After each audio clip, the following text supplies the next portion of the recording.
Welcome to the Intelligent Teams podcast, where we interview leading thinkers from business and the sciences of mind to find new ways to help your teams and organizations thrive. I'm your host, Daniel Susser.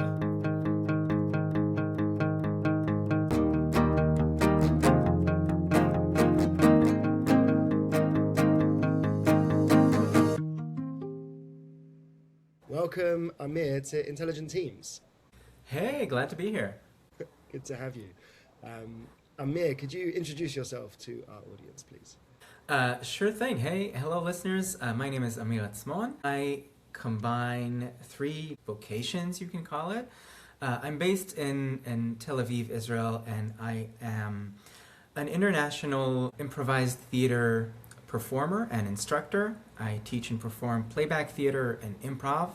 Apart from that, I'm also a drama therapist and a somatic therapist. I have my own private practice here in Tel Aviv after a few years working in psychiatric hospitals. And I also translate, edit, and write psychoanalytic theory. Several publications and journals and an upcoming book chapter. Other than that, I do performance art wherever people want to invite me to play with them. I do improvised poetry on old typewriters, which is something that I've done quite extensively over the past decade here in Israel, and even more intensely throughout the 2 years of the war, working with evacuees and people who have lost loved ones in the fighting.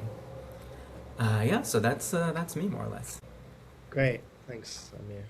And we met a few weeks ago at a Jewish cultural conference festival thing in England, in Birmingham, and each of those chapters are like, playback, interesting, translating psychoanalytic theory, interesting, like somatic therapist.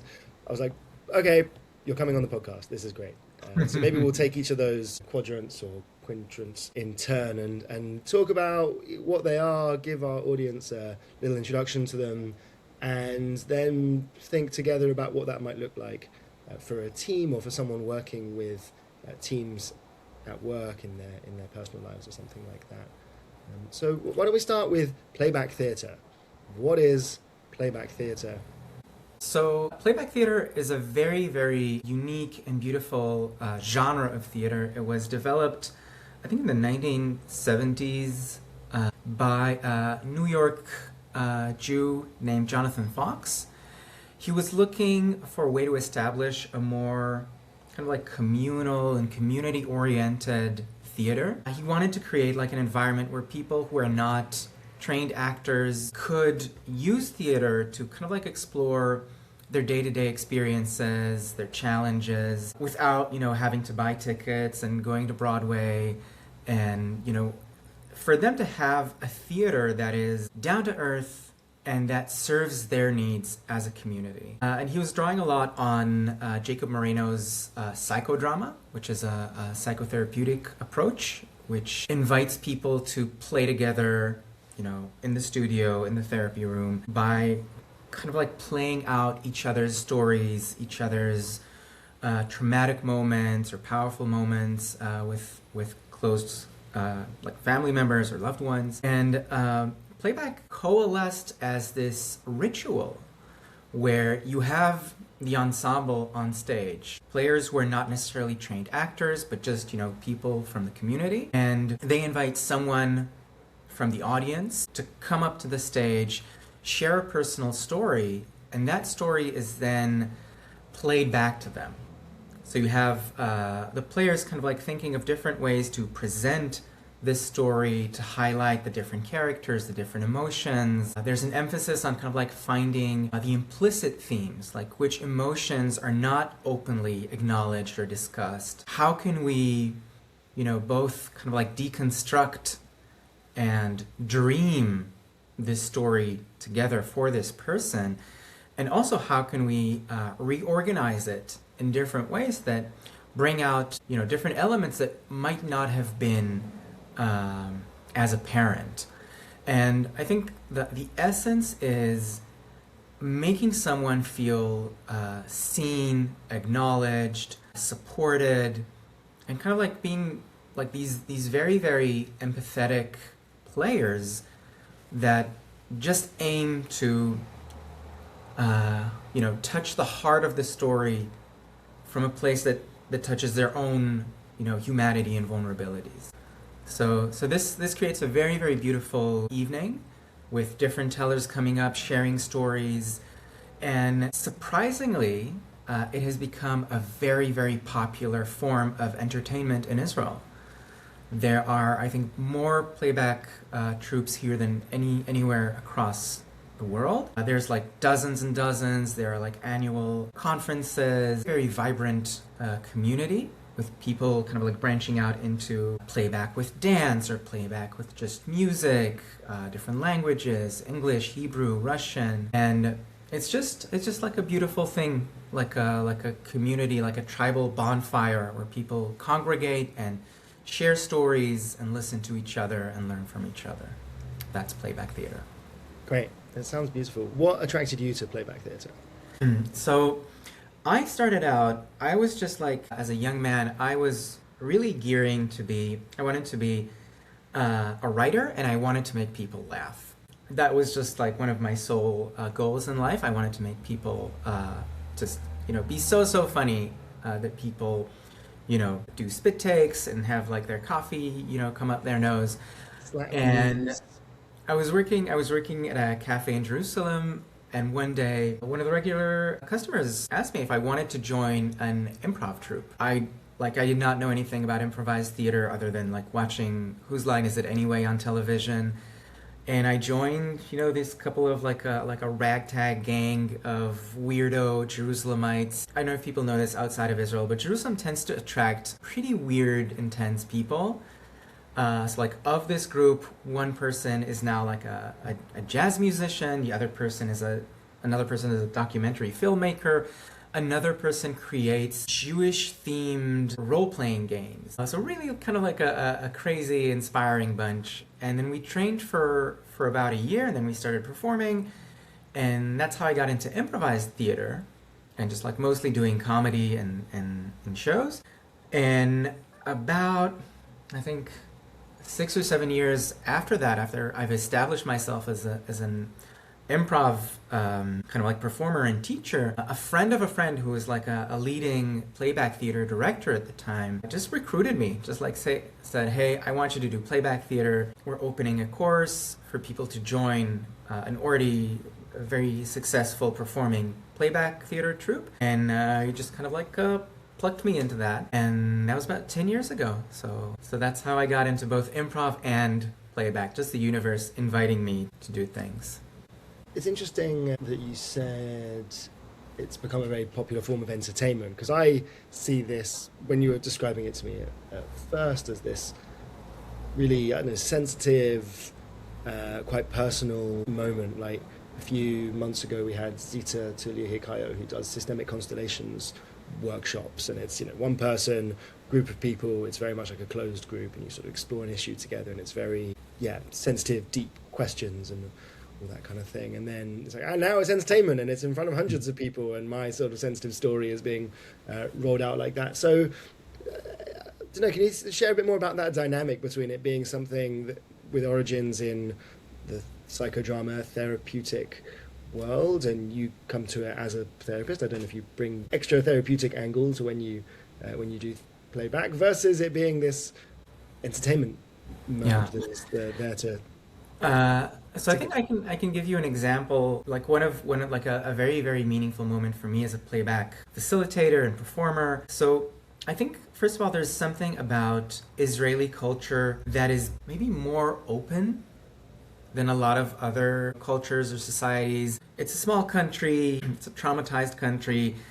People are very, very kind of like, it's the Middle East. We're very open with each other. You can, take the bus, and the person sitting next to you will tell you their life story, or, urge you to have children or not have children. It's like, it's very, there's something, almost like a kibbutz, like a small village where everybody feels entitled to meddle in everybody else's business. So there's something of that.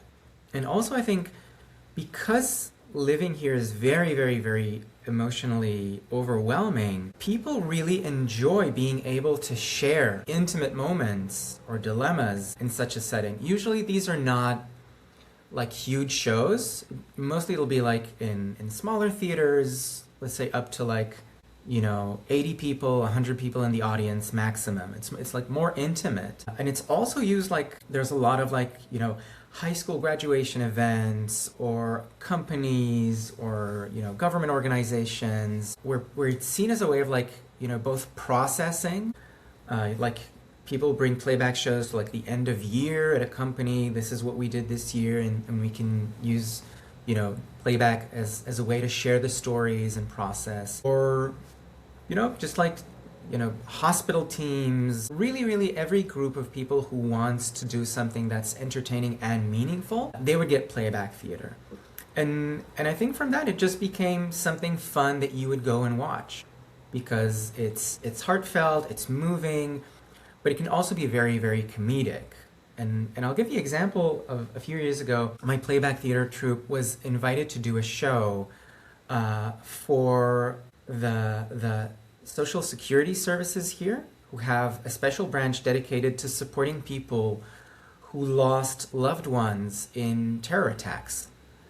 So, these are people whose, parents, children, siblings, spouses were injured or killed, the intifadas, when we had buses blowing up, or, in any terror attack here in Israel, which are sadly happen every now and again. And it was in this, big, historically important venue in Jerusalem. I think about 100 people in the audience. We come up on stage, we do our little spiel, like our opening song and the music, and I start talking to the audience and asking them how they are tonight, what they're expecting to see. And then someone very, very, bluntly and loudly says, "I am here to be entertained. I am here to forget about my pain, my mourning, all the hassle of, being a bereaved family. I want to laugh. I want to just forget everything, put this all behind me, and just for one evening, I just want to be entertained." And then someone else comes up and says, half outraged, no. This is the one evening in the whole year where I can be where people understand my story, where I don't have to explain, and I want to touch that pain. I want to be with the memory of my loved ones, without, being afraid that I'm burdening someone, that I'm, trauma dumping, oversharing, because everyone here in the audience knows this experience. So this is where I can really feel free to be with my pain. So I think, the playback theater invitation is both of those things. It's like, hey, let's share stories and have fun and just play very lightly and humorously with the materials of life, but also we can have very, very meaningful, deep of traumatic experiences, of loss, of connection, of love, of intimacy, of mourning, and all of that. How did you navigate that balance? I guess, and possibly neither of those people went home fully satisfied, or both of them went home partially getting what they wanted. So I think from drama therapy, which is where really I'm really glad that I was able to kind of combine these different channels in my work, where I can be both a performer and a therapist. And in drama therapy, one of the theories talks about a concept called aesthetic distance. And that means the distance I need to be from an experience in order to be able to feel it. And, if the aesthetic distance is too short, then we're overwhelmed. It just becomes, traumatizing, overwhelming, too much. I can't even process it because it's so in my face that I kind of dissociate, or I'm just not processing. I'm just overwhelmed. If the aesthetic distance is too long, it's too far away, then I can't have an emotional experience because I'm just intellectualizing. I'm just kind of thinking from a very long distance about things, but I'm not really allowing them to touch me. And this can be very different for different people. Think about the way people favor different film genres. Some people want to go see a horror movie because they need that, in your face, terrorizing, scary, visceral experience. or some people like, heavy metal music. They need that intensity to have an emotional experience that's meaningful for them. Other people, would want something much more distanced, and they would go for something more minimalistic or more gentle. So when we perform playback theater, we try to balance.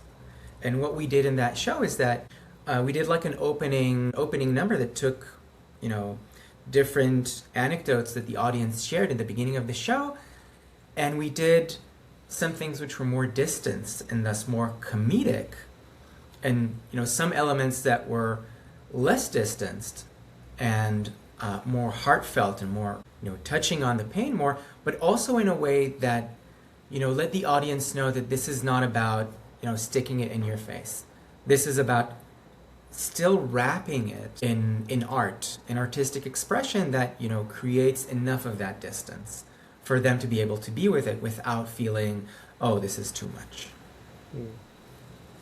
I've got a couple of avenues that I want to go down. Maybe I'll lay them out and we can choose your own adventure in the theme of your role-playing game friends way of doing it. It's one part of me is very aware that for our audience, talking about Israeli society and terror attacks and stuff like that will be very evocative of the current war and the current regime and politics and genocide and heavy, difficult stuff. And I'm holding this conversation with part of me going what is everyone else going to think if we're talking about this country that is so wrapped up in so much at the moment in the news and all this kind of stuff. So there's part of me that wants to I want to name that because I don't want to be sitting there being what's everyone going to think? I'm happy that we're having this space on the podcast and talking about people in Israel living normal lives, dealing with their own stuff, and how Playback goes into that. So maybe there's a thing we can, I don't know. Maybe that's where I want to go, because there's other avenues. I want to go deeper into Playback. I want to ask about it as a modality. I want to ask about it in the corporate setting as well. But I don't know. How do you respond to that? What's so I think that is I can't talk about these things internationally without being very, very aware of the political situation, the horrific war that is. Nobody knows here if it's over or not or what's going to happen. The profound, generational scars left, and, the people in Gaza still, without proper, basic living conditions. As someone who works, both with the mind and emotions and with groups, I am very, very interested.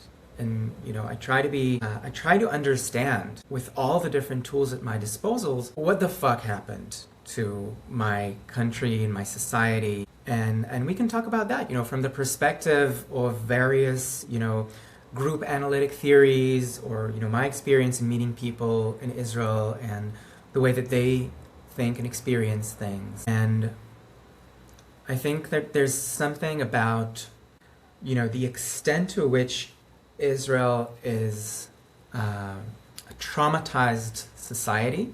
I'm going to focus on Israel for a moment. I have a lot to say about Palestinian society, and of course it's also a traumatized society. But I don't think I have the experience and understanding to talk about Palestinian society with any kind of authorities. Unfortunately, I can only offer the more one-sided observation on my own people. And I'll say that, first of all, Israeli society is very, very, very, very traumatized. And trauma here is very layered.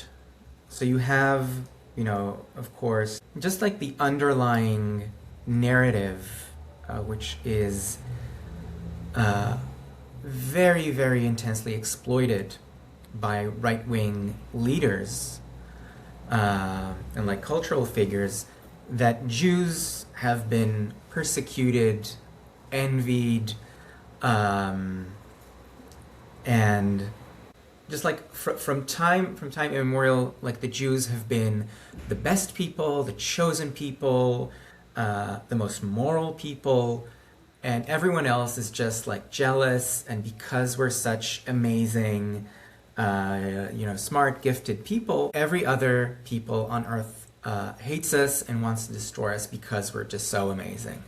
We're the chosen ones, like, this very kind of like narcissistic historical narrative that's been, that is pumped into the minds of like young people here, that just creates a very, very distorted notion of, what does it mean to be an Israeli?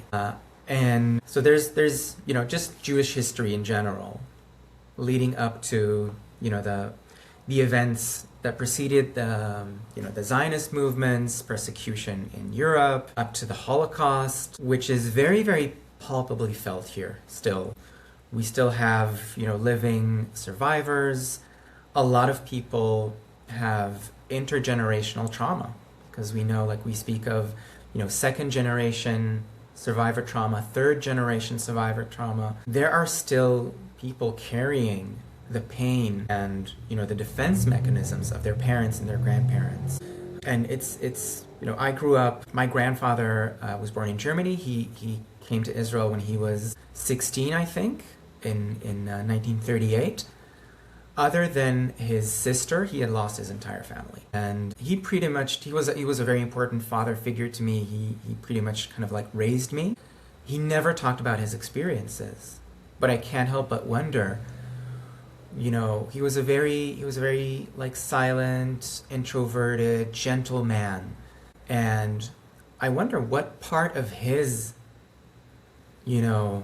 silenced pain seeped, into my mother, into me, into the way he lived his life.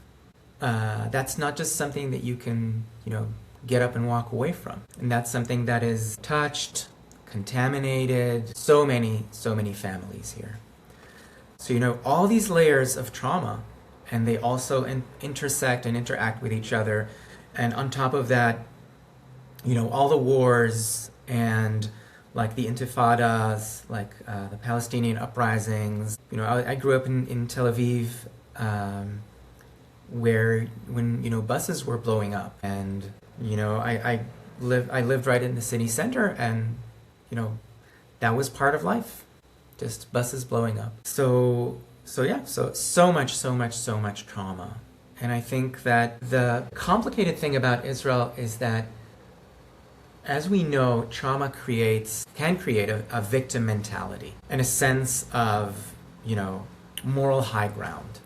And I think that a lot of Israelis are really leaning into that in a way that does not allow them to realize or accept or admit war crimes, the atrocity that Israel is committing, or even like the reality of the day-to-day reality of the occupation as a terrible system of oppression that is affecting millions and millions of lives. And of course, all these, this trauma and this sense of victimization are constantly exploited and manipulated by political and cultural figures on the right. And media, like television, radio, they're really playing along with this narrative. Like they have decided pretty early on in the war that they're not going to show any pictures from Gaza. So people living in Israel had no idea. Everything that the rest of the world saw, we didn't see. So it's just this very Orwellian reality here, I think, for most Israelis, where, it's an eternal war of good against evil, and of course, the really horrific, brutal, bestial violence of Hamas is being used to paint the entirety of the Palestinian people, or all of the people in Gaza, creating this narrative of there are no innocent bystanders, and thus any use of force is justified. And this is being, bought into by large sections of the Israeli public, which is just so traumatized and brainwashed. So I think from a group perspective, if we think of, some classical theories into group mentality, we have Wilfred Bion, very, very important psychoanalyst, British. In the he's working with British soldiers coming back from World War II, And he's developing the first foundations of group therapy. And he publishes a very, very influential book called Experiences in Groups, where one of his insights into group mentality is that usually when we're in a group, we're all kind of thinking pretty much rationally and consciously, and we are able to get together and work for a certain end. We have a shared goal and we can achieve it. And he calls that this is the normal state of affairs, this is the work group. But the more pressure, the more stress, the more trauma, the more intense emotion there is, then the group has a chance of collapsing into what he calls proto-mental thinking.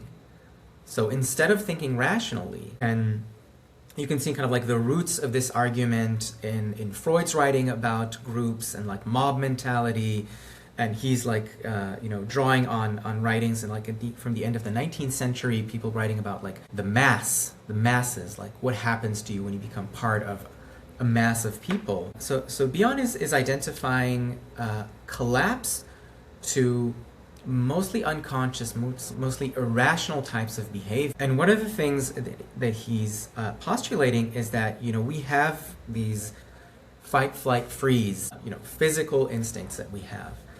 And groups can collapse into an unconscious fight, flight mentality, where you are being driven and managed as a group.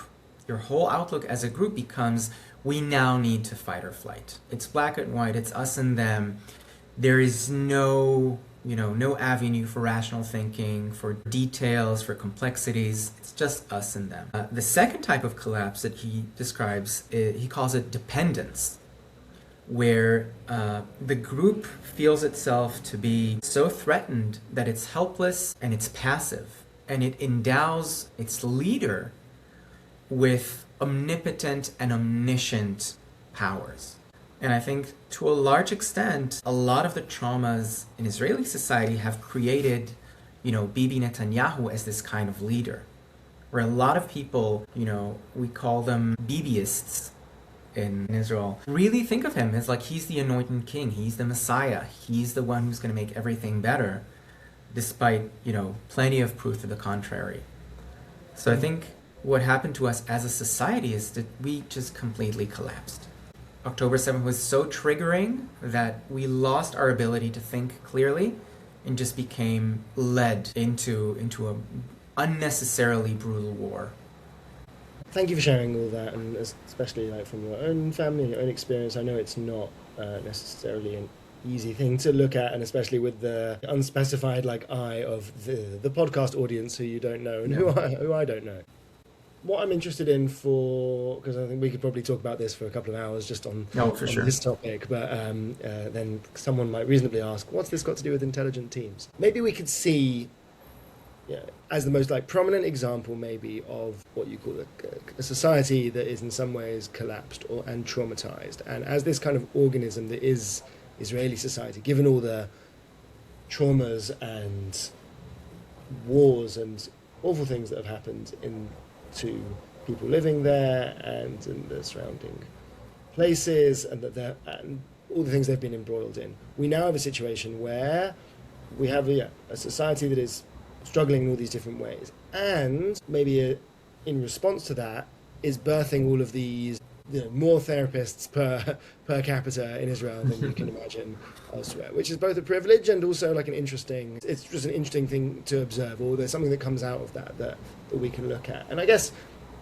and it feels like a bit of a trite maneuver, but allow me to try it and let's see where we can go with it, which is okay, so I'm in a company, I'm in an organization, I'm in a team, right? And I've been thinking about the idea of organizational trauma, team trauma, not as big as your holocausts, your displacements, your wars, but your redundancies, your mergers, your takeovers, your beloved CEO leaving, or your horrible CEO joining, or whatever. These are all, in my mind, on the similar, on this an equivalent spectrum, or maybe not equivalent, but a parallel spectrum of things that happen in our companies, which, you know, we spend more time with our companies than we do with many of our close family members. So when our organizations experience trauma, we get brought along in that in the same way that an Israeli citizen might get brought along with the national and cultural and local traumas that they're experiencing. And that creates various dynamics, and it might need various modalities to work with it. So it feels like a trite thing because it's, you know, it's like, when our CEO came, we didn't like him. That was the same thing as the fascists rising to power in the right. But, you know, let's allow ourselves to play with that analogy, not too self-consciously. So I guess, like you mentioned, you know, playback theatre can come in to companies at the end of a year and help with this thing. Like, how might it work in a company where they've experienced difficult things over the last year, and there are cultural issues and the collapses you describe I've seen happen in teams as well. You know, it's us versus them. Why can't, you know, we need management to solve this for us because they're the ones that have the power to solve these horrible problems and this kind of thing. So yeah, can you maybe share some of the work or some of your thinking about how some of these modalities can help us in our more corporate settings, in our work lives? Sure. There's one of the things that I do called applied improv or applied improvisation, which is when we take the principles of improvised theater, which is just this whole amazing set of soft skills of communication, trust, co-creation. It's basically how do we find the best way to work together in uncertain conditions? Because, we don't have anything planned, so we need to really listen to each other and really build on each other in order to create, an improvised performance. So I've had quite a bit of experience of like taking these principles and, working with them in corporate settings. And I think it has maybe a couple of different layers. I think there's one of the most important things is, what kind of organizational culture you create and what your role is as a team leader. I teach, probably over like 10 to 12 to 15 hours a week, I teach improv theater. And I work with groups, and I have to be, the best group leader that I can be. And I think my best advice comes from a really interesting interview. I don't remember the name of the researcher. She was interviewed on the Andrew Huberman podcast. She was an expert on parenting, and she said something really beautiful. She said that what children need is to feel safe and to feel real. And I think as a group leader, if I manage to provide my team members those feelings, then they have the optimal conditions to bring out the best in them. And safe in the sense of, me as a leader, I am looking out for them. And I have their best interest in mind. And I am actively, providing the conditions that they need in order to succeed. And also, I'm creating an atmosphere that is about collaboration rather than competition. It's about the free flow of information, about being responsive to each other's needs, and also real in the sense that I am attentive to them. I'm listening to them. I'm attentive to their ideas, to what they need. I'm seeing what's hard for them and what's easy for them. And so they don't feel like their experience or their emotions are irrelevant. And, I have in my therapy practice, I have quite a few clients who work in like tech companies or corporate settings who are just describing very, very, very incompetent managers. Like people who are like, they set a goal, they have no idea what it takes to meet that goal, and just, dump that on their team members and like go figure it out without, proper, of responsibility or leading them. Or companies that just create like so much ego between the different departments that nothing can get done because this department is just loyal onto itself, and if somebody else like from a different part of the company is asking for something, they'll be like, no, fuck you. Like that's the lowest priority for us, even though the entire company is devoted to making a single product. Then you have like these internal divisions and like this ethos of us versus them. So I would say, like, how can we make the people we're working with feel safe and feel real? And how can we, like, locate these, these collapsed places where it's collapsed to dependence, collapsed to fight or flight, and bring a different kind of energy into that. So one of the things that when we met, I went to your playback poetry session, and you had a bunch of really interesting techniques for how to do that in a group level. Mm-hmm. That's not how you described it at the time, but like how to make us feel real, how to help this group like land in that moment and do the work that you wanted to. So maybe we're zooming in from country level to corporate level to let's say as a facilitator or as a team leader, or someone that's holding space for a team. If I want to help them feel safe, feel real, you have a bunch of different lenses on how to achieve that, right? From how do I help my audience? How do I help my how do I work with my other improv players? How do I work with my clients? So could you share? It's a very broad. I imagine it's a broad question. It's like, hey, look at all the millions of things that you know. But where does someone start in trying to help their group in a more limited, a workshop, a meeting, feel real? So I think I wanna kind of like just drop in another really interesting concept from the world of developmental psychology. There's this really interesting guy, Peter Fonagy. He has a lot of brilliant theories, kind of like integrating attachment theory and psychoanalysis. And one of his conceptualizations is called epistemic trust.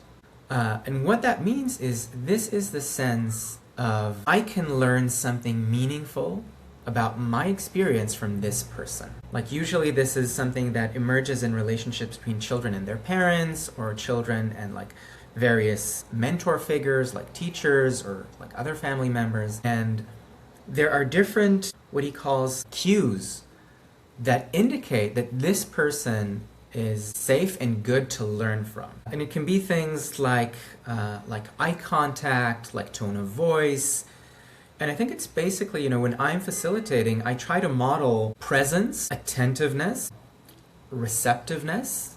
It's like I try to make everybody feel, seen and felt and heard.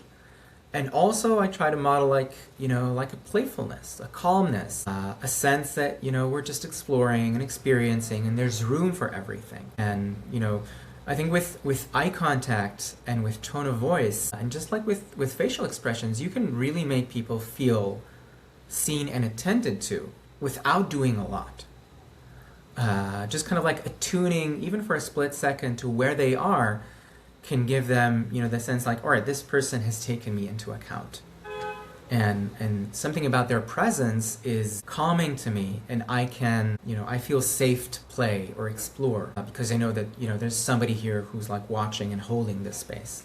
And I think a lot of exercises with eye contact or, taking turns and going around the circle, like making sure everybody has their moment of being seen and heard. I think when I first started teaching improv and I became familiar with this concept of the warm-up. When we do theater work, we warm up.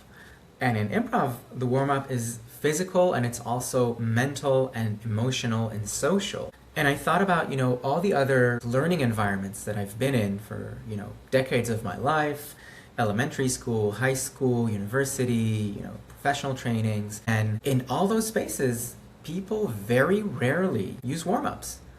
So like we're now entering a space, we're shifting into a different task, even though we're carrying with us, the rest of our day, our breakfast, our worries, our everything. And I think if we take even just a couple of minutes to clear the space and to connect and to build trust, then everything that follows is gonna be so much, it's gonna move so much more freely.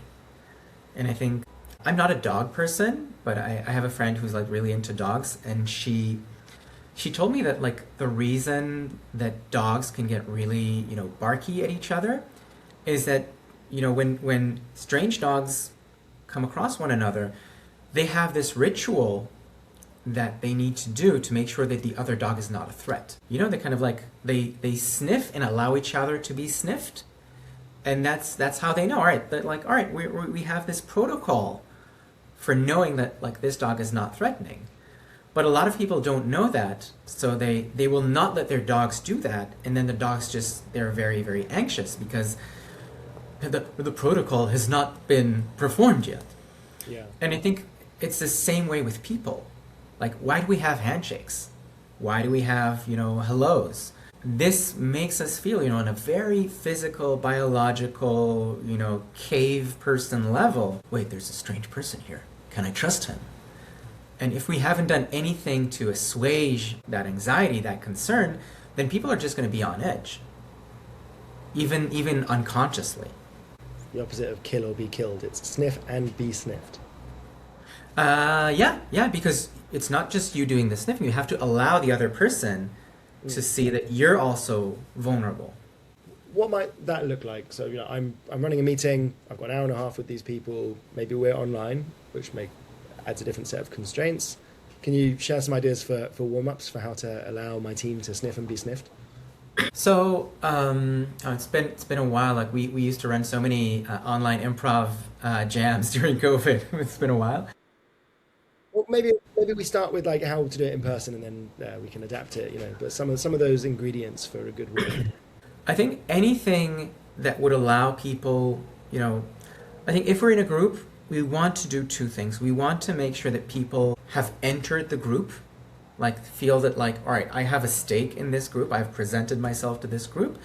And we also want to have them, have these like one-on-one interactions. Make sure that everybody has met more or less everybody else so that, all right, I know who's in this space with me. I do this exercise with, with people dealing with trauma of orientation, which is just basically looking around. If you're very stressed out, you're just looking around the room, even looking specifically at the corners, just to tell like, your primitive brain, there is no predator here. So think about these exercises as just like, this is social orientation. This is, showing our brains, not our like conscious, rational, consciousness, but like our brains, our fight and flight brains, that this environment is a safe environment. And I think you can use any type of reciprocal interaction for that, which has eye contact and any kind of exchange. One of my favorite exercises is to, I have like a bag full of juggling balls, and when I start a workshop, I just put on some music and let everybody move around the room throwing balls to each other. Just throwing and catching balls. There's something profoundly relaxing and connecting about it.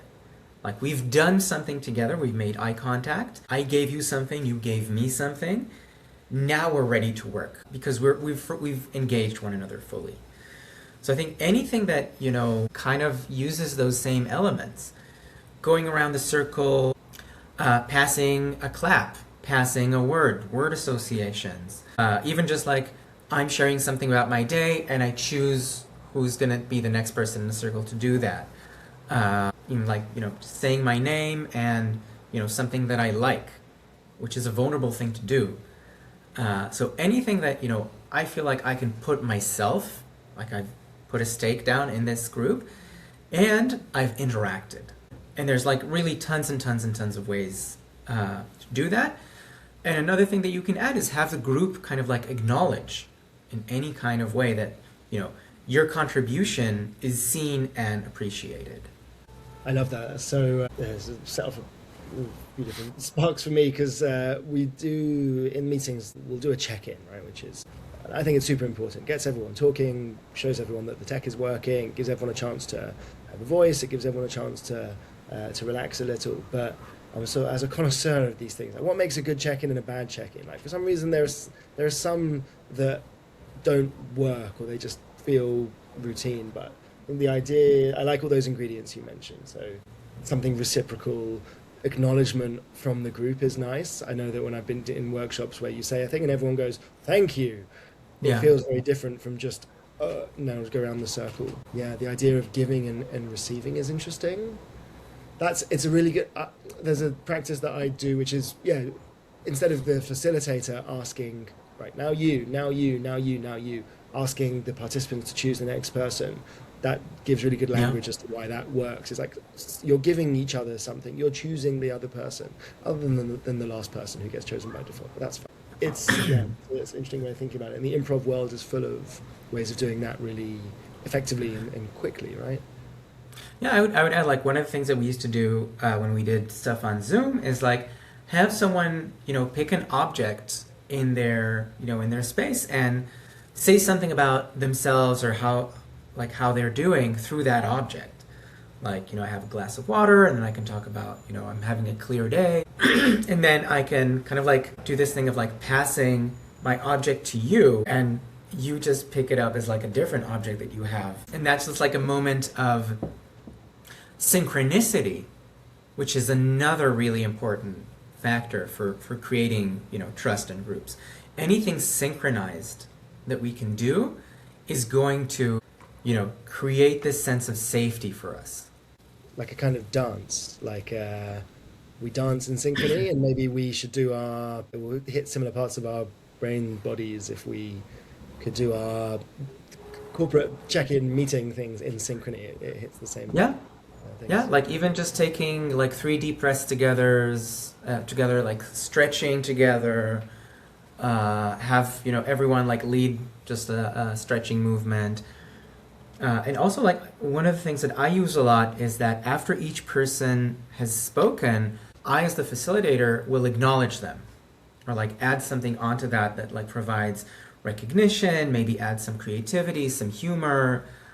So kind of like to ease, the transition from one person to another, and to also tell them, I'm listening, I'm here with you, I got your back. Maybe this is a good, talking of backs, I was interested in your somatic element of your work, and you mentioned somatic approaches to therapy, and here we're talking about stretches together and moving our bodies together. Can you give us a brief what is a soma? What is a somatic approach to therapy? Why does that matter? Like, how can we incorporate it more? That's 3 very big questions, but so I think that's a huge question. I'm not an expert on like the history, but I can share from what I've learned about maybe 2 of the leading modalities of somatic therapy. First of all, you have Peter Levine, another Jew. I think also like in the 1980s, he's developing an approach called somatic experiencing, where he is highlighting the role of the body's trauma response in mental health. So I think most people know our autonomic nervous system, our sympathetic and parasympathetic branches of the nervous system. Can you maybe give for those that may not know what those words mean? So basically, our body has 2 basic modes. It has this fight-flight mode, which is like emergency, and it has like rest and digest. Everything's okay. I can go about my business. I can learn. I can engage socially.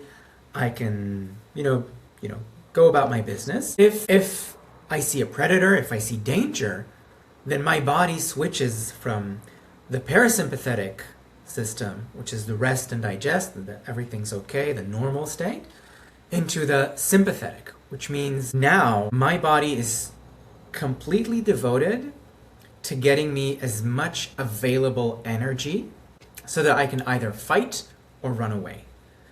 So this means digestion is shut down, heart rate goes up, the breathing becomes faster and more shallow, the blood circulation is doing different things, a lot of like blood and oxygen are pumped into the muscles, level of bodily tension is rising.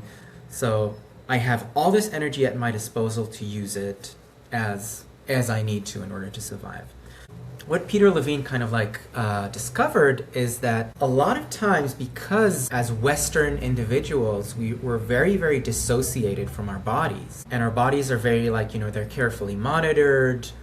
And we've been trained from a very early age not to let the body express itself spontaneously.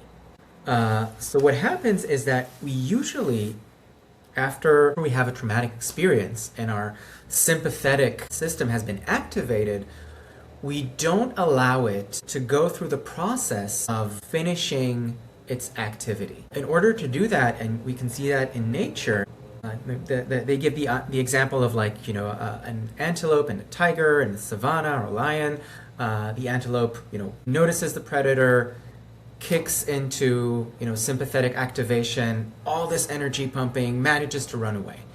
Once it is safe, once an animal is safe after, this fight-flight activation, they will find a safe place. They will lie down on the ground and they will begin breathing very heavily and shaking. And what this does is, first of all, they get this signal that the traumatic situation is over. And second, they're allowing all this excess energy to be depleted, to be drained out of the body, just like shaking it off. And then they can resume and go back to fully engaging their parasympathetic, the rest and digest system. And what might happen for human beings, for people a lot of the time, is that we either never get this clear, all clear signal that the traumatic event is over, or we never allow our body to fully discharge this excessive survival energy. And when those things happen, then the body still thinks and lives and behaves as if we are still in, mortal danger. And that's where, according to this approach, that's where all the symptoms of PTSD come from. The edginess, the nervousness, the flashbacks, the nightmares, the anxiety, the rage, like anxiety associated with flight, rage associated with fight. All these symptoms are just survival energy. Like our body is primed to, do something very, very drastic to survive, but we've carried this on into our everyday life. So that is one approach. I think maybe just for brevity's sake, I can talk a little bit about polyvagal theory, which has been very popular in recent years. But I think what I want to emphasize more is I think that the rise of somatic modalities in the last, especially the last 10 and 20 years, has done something really important to psychotherapy, and that's they've shifted it away from being exclusively a thing of the mind, the psyche, the inner world. And, there's growing recognition of the fact that we are embodied beings, and bodies live in environments, and bodies live with other people. So there's something, about this shift that's like much more, it's not just about talking about feelings, it's about addressing the underlying systems and mechanisms, whether in terms of like our autonomic nervous systems or things like our attachment system. Polyvagal theory talks about like our social engagement systems, and all of these things have a physical, anatomical, biological, neurological, biochemical aspect. And the more we as therapists know how to work with that, then we have such a greater variety of tools at our disposal.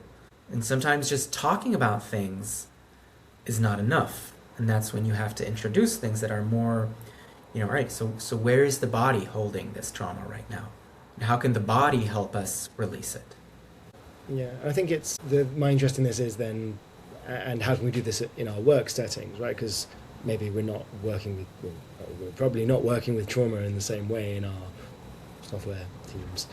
But we are working with humans who are carrying whatever they're carrying, and if we only think about things in terms of ideas and words and stuff that happens internally in the mind, then we're missing a whole raft of options that could help us work with this group or help us build trust or discharge trauma in a similar way. Right? This group has just been through this really intense restructure project, whatever redundancy period, we need to be able to work with that with as many modalities as are useful, and being able to acknowledge that our team members like have bodies. That's okay. I notice that whenever I want to talk about the body at work, I always feel like HR is going to be on me for this, and it's not.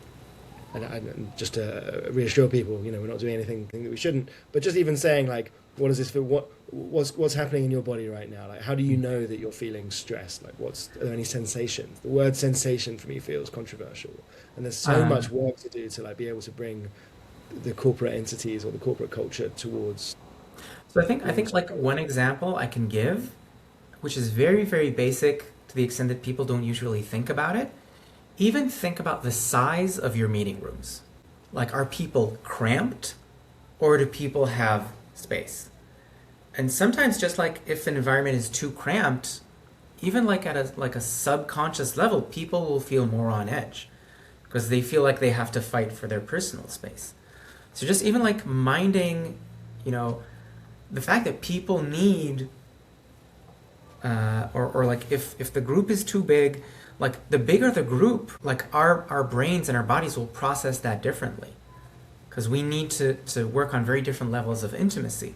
If it's like 50 people, if it's 20 people, if it's 10 people, if it's 5 people, we're going to need to accommodate that as a leader, as a facilitator, because there are different things that we would want to do to make people feel more comfortable. So I think just like addressing that, the relationship between the space and the amount of people, and also like even just noticing when people are activated, are nervous, are showing signs of tension, of like being agitated, and sometimes even just kind of like, giving them a kind look and asking them if everything's okay, depending on the setting, like we don't want to embarrass anyone. But like even after a meeting, if you notice somebody in your team being like, nervous, and you approach them and just kind of like ask, curiously and politely, then that can make people feel a lot safer, because they know that, they don't have to hide it or go it alone. I think that's really important. And to this, I would add like an important developmental mechanism, which is rupture and repair. If there is a rupture, if, you see someone being, their boundaries have been crossed, or they've crossed somebody's boundaries, how can you work as a team leader to repair that? To repair the rupture, either between you and that person, or between that person and the rest of the team. And like actively addressing that can be really, really useful for building strong teams. We're starting to run down on time. Are there any open tabs of things that you thought, I'd like to mention that you haven't had a chance to work in? No, I think I'll have to say, like, I'm not from the corporate world. And I usually work with like specific companies on specific issues. So I don't really have something overarching to say. But I will say that I think it's really, really important for people to play together. And the more, we find a way to make that happen for people, their connections are going to be better, like their relationships are going to be better, there's going to be more trust, there's going to be more, kindness and support. Get people to play together. And, but actually attentively, like don't like have everybody, hey, let's go do laser tag when half of the people can't stand it. Like don't force it, but find something that works for most people, or divide them into groups that play together. I think that's really, really meaningful. Having a moment shared with a coworker where, you see them being creative, being funny, where you can create something together, that's very, very meaningful. I think that's one of the highest forms of trust and safety and connection. It's the feeling that, we've collaborated in creating something together. That's a lovely point to end on. Amir Atzmon, thank you for joining me in Intelligent Teams. Daniel, thanks for having me, and thank you for listening, everyone. Thank you for listening to the Intelligent Teams podcast. I've been your host, Daniel Susser. If you enjoyed this episode, there's a good chance you'll enjoy being a subscriber to the Intelligent Teams Substack. It's intelligentteams.substack.com. You'll receive a free weekly newsletter featuring an episode of this podcast, or writings about cognitive science and building intelligent teams. See you next time.